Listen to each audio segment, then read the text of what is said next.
Hello, Five. Welcome to the 7th episode of Shop Talk. I'm here with Sarah. Sarah, say hi. Hello. How are you? I'm good. Good. All right. So, tell me where you're from. Like, what year are you? I am a junior, and I am from Maine.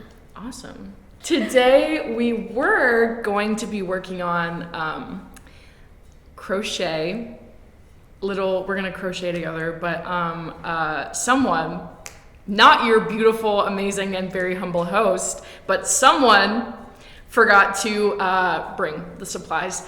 But I will be crocheting in spirit of Sarah outside of on my own time. When asked to describe yourself as an artist, your first word that you used was dancer. What inspires your passion for dance, and when did you start dancing? So I started dancing when I was like 2.5. So it's been a long time. And like as a kid, I sort of like in elementary school, like every year I would like go try like a different sport, but I always came back to dance. And it was just sort of something that like no matter sort of what I did and what changed, it was something that I always come back to. And even now, like I don't think I originally intended to focus on dance as much in college as I am, but it's just sort of something that I can't really stay away from for too long. I always like come back to it, and I think like I'm not the best at expressing myself in words. And I think that that's sort of why I'm so drawn to dance, because it's expression with like movement, and the body is like easier for me, I guess. Yeah. You started recently teaching dance to younger kids with it was an internship, right? Yeah, internship. Your internship at PS3, which was teaching dance to 5th graders. It was actually all years. Oh, really? Yeah. Oh, so dang. it was, I didn't have kindergartners or 1st graders, but I had pre-K, 2nd, 3rd, actually I didn't even have 5th graders. I had pre-K, 2nd, 3rd, 4th. Dang. Well, what made you want to take that position, and what do you think you learned from that experience? So accessibility to the arts is like very important to me, and I think that like the main way to do that is through education.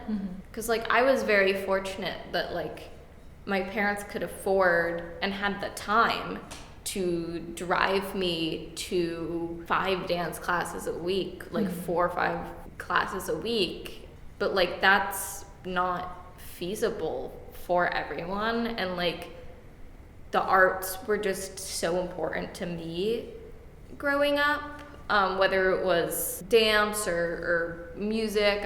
I took piano lessons for years, and I want to sort of spread that.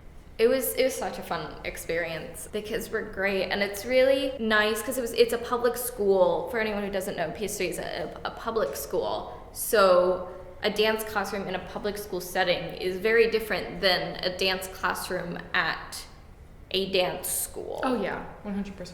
And it's a lot more about moving your body and like expressing stories through the body than the actual movements, which I think sort of makes me reconsider my own like choreographic work and like sort of take a step back from the technique, because like I was classically trained in ballet for years, so you sort of get stuck in ways.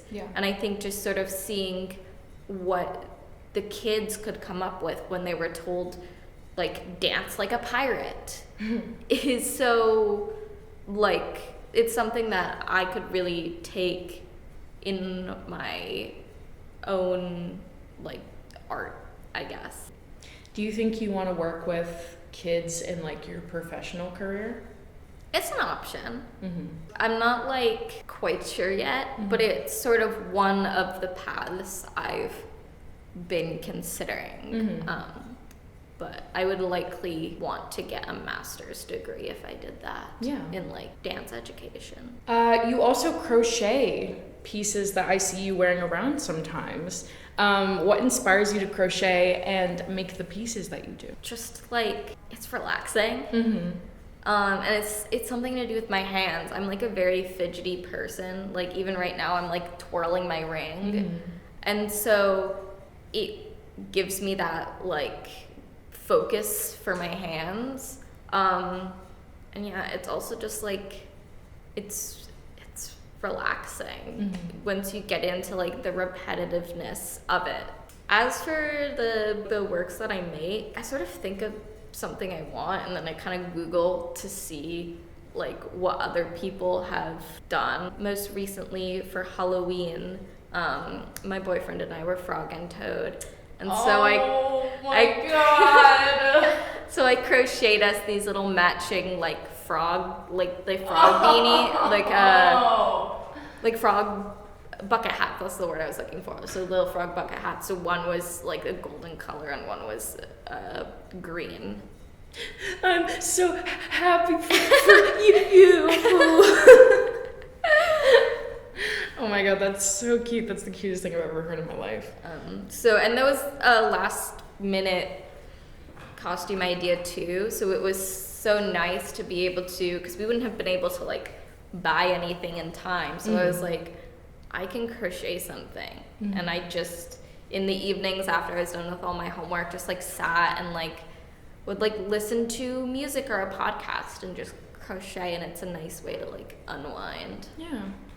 Going back to you said that like you like doing things with your hands because of like you know, you stated that you're a studio arts major. Minor. Duh. Minor.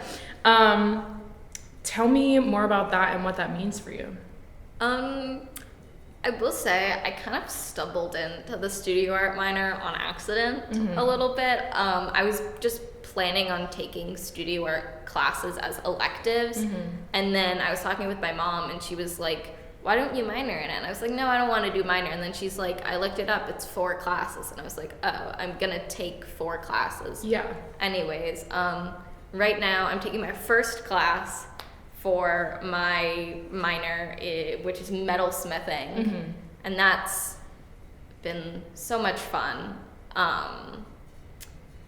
and like something that I've like totally not ever done before, and it's so cool to be able to see like a sheet of metal turn into a hollow sphere. Yeah. Because that's what we're working on right now, is we're making like little metal sphere pendants. And it's so cool to just like think about what it was and what I turned it into, what I created out of it. Yeah, it's kind of interesting because I wouldn't really consider myself to be a visual artist. Like I don't draw, I don't paint, any of like that stuff. But I do really like enjoy the making things and working with my hands. Well, I actually have, if you want to see, You brought examples? So how did you make this? So it was started as like just a flat sheet of metal. Like drew the design. Well, I first actually drew the design on paper, then I glued the paper onto the metal. Used this little like saw. It's like has like a really thin blade. It's like kind of flexible. And cut out the shape and then sanded it and filed it and sanded it and filed it and then polished it with this really kind of scary polishing machine. Oh my god. You can make your own wedding ring. Yeah. Actually, our first project was making rings. Very like simple, basic, thin. But yeah. Dang. I ask everybody this question, but what's your opinion about collaborative arts? I think it is perfect for me. Good. Like I don't think I could be anywhere else. I think obviously it's a new program, so things are constantly changing and new things are coming up and people are trying things for like the first time. So obviously there are going to be like bumps in it, but I think it's a really cool thing. Good. I think it's for a very specific type of person. But I am so glad that I found it. And I love the community too. Yeah.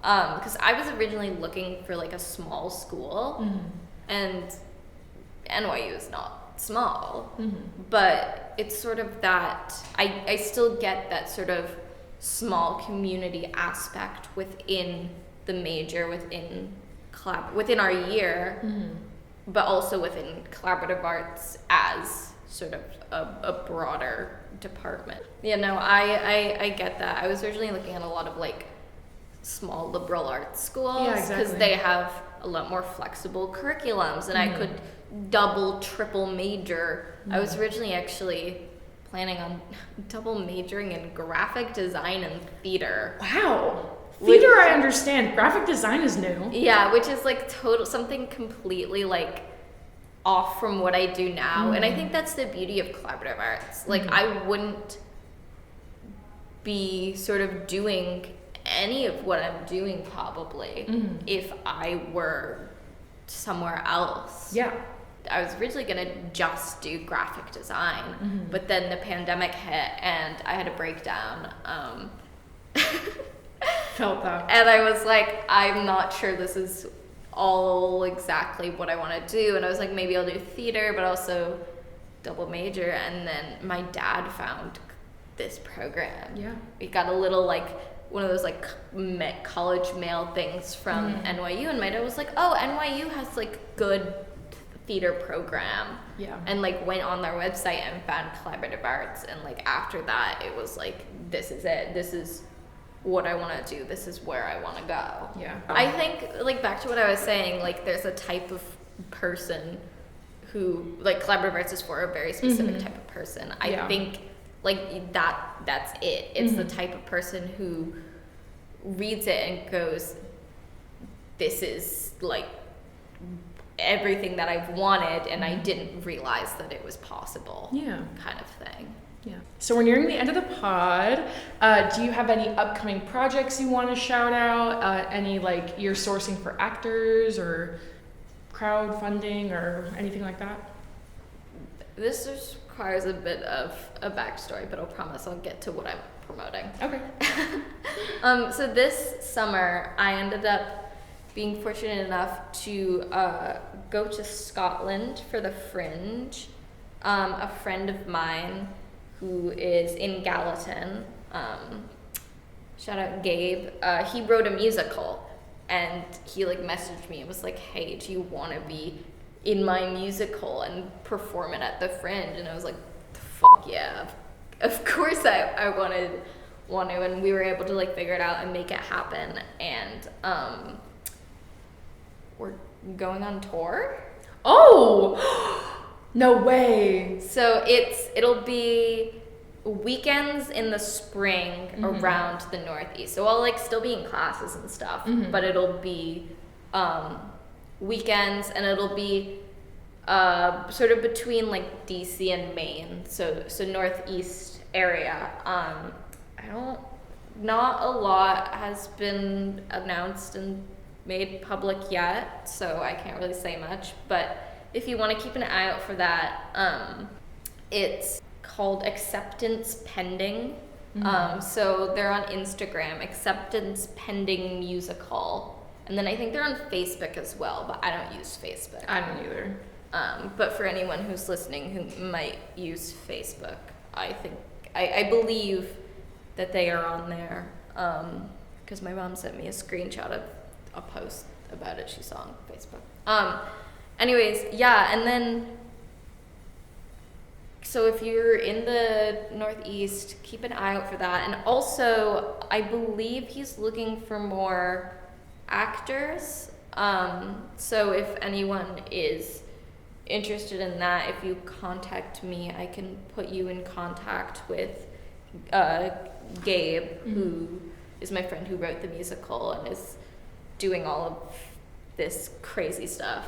Well, thank you so much for coming on the podcast. I'm so happy to have you. And yeah, everybody listening, have a great week, and don't forget to disappoint your father. That was Shop Talk. I hope you had fun. Shop I Talk. really hope your nose didn't run. You Shop should Talk. tune in for next week's pod. I Shop think Talk. you're hot Shop if you Talk. have a dad bod. Oh shit.